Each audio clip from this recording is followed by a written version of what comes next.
当初装修是不是把社交平台翻了个底朝天，跟着各路博主一条条照搬，以为完美避坑，直接拎包入住，实在太天真了。网图再美也抵不住生活的照妖镜。新家入住还不到1年，那些以为的神仙设计，可能已经变成了每天膈应你，让你火大，只想原地拆除的反人类设计。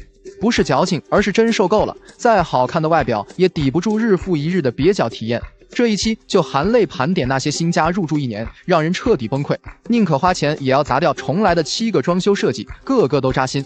1. 通铺哑光砖，当初跟着潮流就认准了房子一定要通铺，要么全地板，要么全地砖。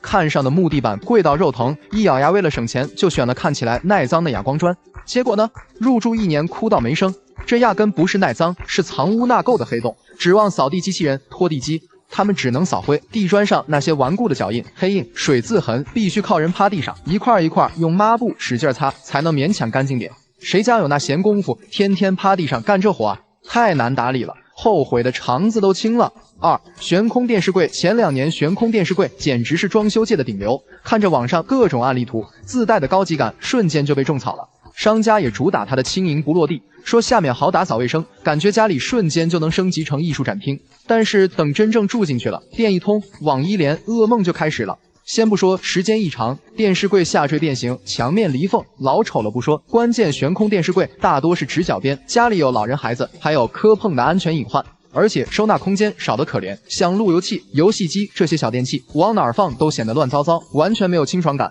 说实话，论实用性和打理省心，真不如老老实实一个落地带门的电视柜方便。3. 岩板一体盆，当初逛建材市场，是不是一眼就被那岩板一体盆迷住了？看着那光滑无缝、简洁大气的样子，感觉瞬间把家里档次拉高了8个度。